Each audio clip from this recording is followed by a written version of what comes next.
When I have a thought, I gotta let it out. It's a bright spot that I can't even doubt. My opinions, my point of view, even if things are a little chopped and screwed. So yeah, even if you disagree.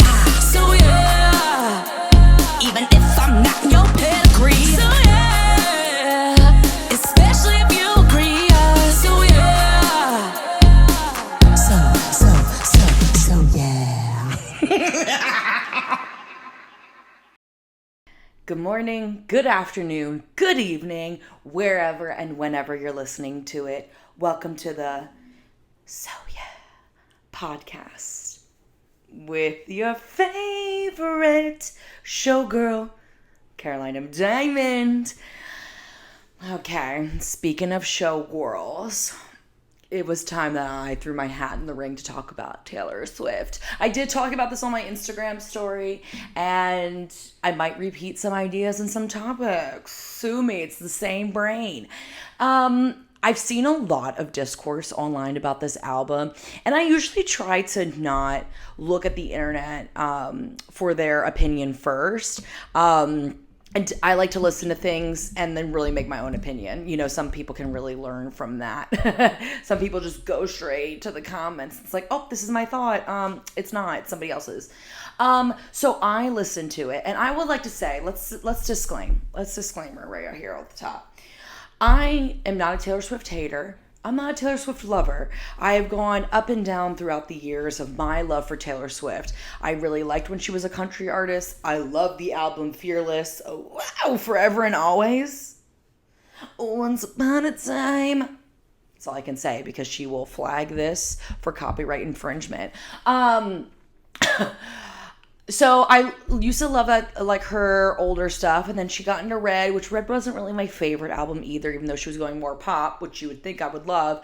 And then 1989, Chef's Kissy on Us. It was so good. It was so good. And then I don't even know what came out after that. Reputation, also really not my fave. And then she got into all the little sing-songy stuff. And we know as fans of the podcast, I don't really love a ballad. Not my thing. I'd rather have an upper rather than a downer.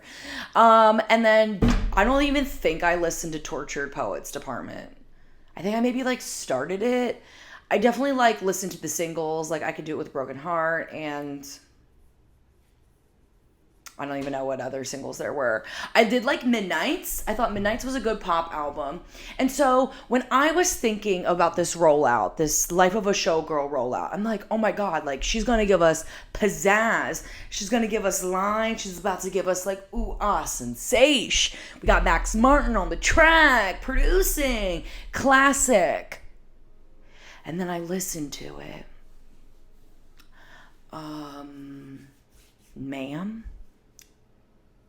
Ma'am, where was the lyricism? She's actually known for being a lyricist, and where was she? Where was she? She was getting dickmatized by Travis Kelce. He ruined her brain. There's so much CTE that happened with Travis Kelce that he ingested it into her, and now she is CTE. Okay?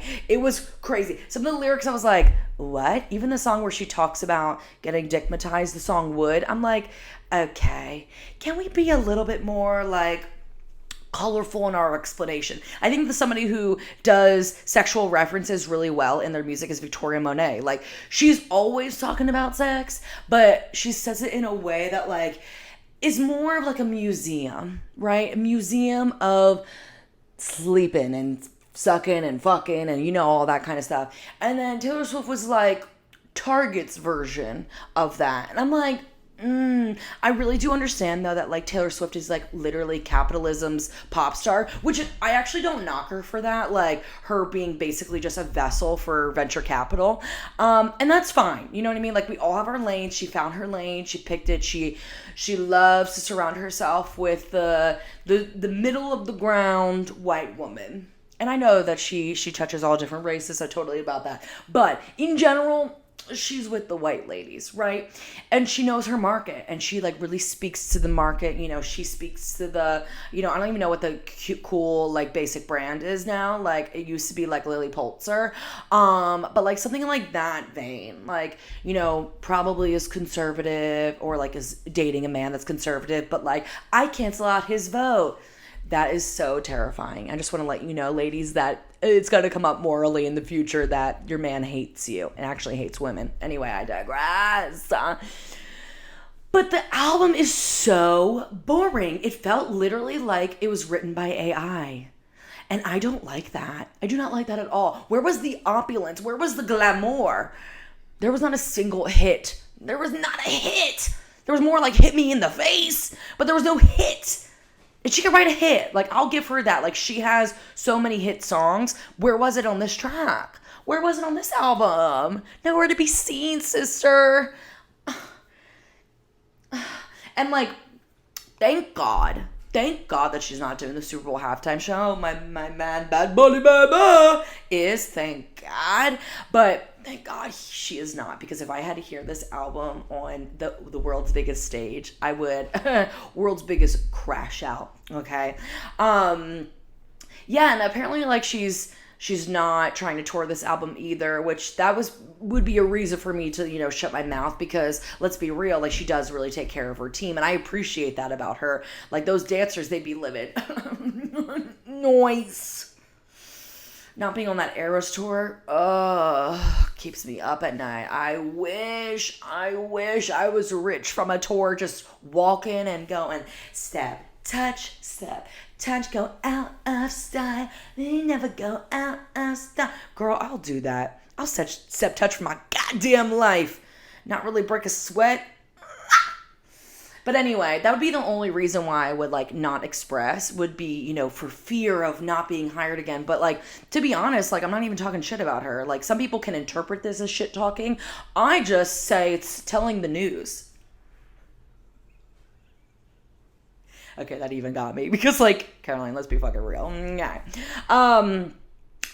But like, obviously I would love to dance for her one day. I would love to make a bag from a Taylor Swift Incorporated, but she says she's not really trying to tour this album, which, thank God, the album is not good. It's not good. And even the Swifties don't like it, and that's how you know. Well, like half the Swifties like it, and then the other half are like, they're like fighting to the death, saying that, that no one likes her albums on first listen. I'm like, don't you think that's like an internal error if like nobody likes the album on first listen? I don't know. I feel like that needs to go up to HQ, up to headquarters. But anyway, I will definitely not be listening to this album ever again. I'm sure songs will be shoved down my throat based on the algorithm. I accept that that's my fate. I think that as an American citizen, you have to accept your fate of hearing Taylor Swift in CVS, in Target, in Walmart, like that kind of music, maybe in Shake Shack, I don't know. But like, that's just what it's like to be an American citizen. But at the end of the day, I'm not listening to Life of a Showgirl probably ever again. And I don't know what else to say about it. And neither does Taylor. She'll just put it into Chat GPT to find it out. Ooh. So yeah. Part of the podcast is called Currently, and it's everything that I am currently reading, watching, and listening to. I feel like for the sake of the meatier part of the first episode, I'm gonna skip over what I'm listening to, because obviously my ears haven't recovered from listening to Life of a Showgirl, so we're gonna skip over that thing real quick. What I'm reading, I decided that after, reading like my heavier books this year, like I wanted to read the schlop, and I think I'm at the end of my schlop ingestion. I have officially read all of Abby Jimenez and Emily Henry books. I've read the bookography, what is that called? Like it's discography when it's like music. Bookography. We're claiming it right now. Bookography. Webster Dictionary, really just reach out to me. Anyway, about that, I'll never not find a moment to talk about Johnny Young Theax. Anyway, It was good, actually. I like really enjoyed it. It was about this girl who was going into the vet to help her kitty who has like, you know, like, I don't know, like when they don't have like a butthole. I don't know, I'm not a doctor. I kind of like skipped over that. But it basically, she kind of falls in love with her vet. And then it was like, oh, plot twist, she's leaving in a week. I know this plot before. So basically, they're long distance for a long time. He's like killing himself to be with her. And her mom has like dementia. So she's also like dying. And it's like so, But I actually really enjoyed it. And you know what? Spoiler. They end up together. He moves to California for her. Wow. Don't we love love? Yeah, we do. But I'm ready to now get into something else. I'm really ready to get into something else. But it really helped me kind of flush out of my reading slurp. So I'm really happy about that. Life's Too Short, Abby Jimenez. And what I am watching, and it's something that I've watched before, I would say it's in my Letterboxd top 10 movies of all time. It is instrumental into like the framework of my DNA, being a dancer, and that movie is none other than Center Stage. And I just rewatched it the other day because our little Gemma baby, Jade, she had never seen it, which I was like, Auntie Cece has to act on this right now. And we did. And it's on Tubi. You know I love Tubi. It's on Tubalicious, and it's just so good. I think it came out in the year 2000. And it is so good. I can relate to Jodie Sawyer so much, you know, like not being like the best in the room, but like still like having that persistence and resilience. And when I was, you know, a little actor, my monologue was always the one where she like turns down the job at the end and don't offer me the job because I don't think that I would have the strength to say no. Like I was eating that roll up. Come on, roll up. The movie is so good. Also, Peter Gallagher had a crush on him for sure. That swoopy hair.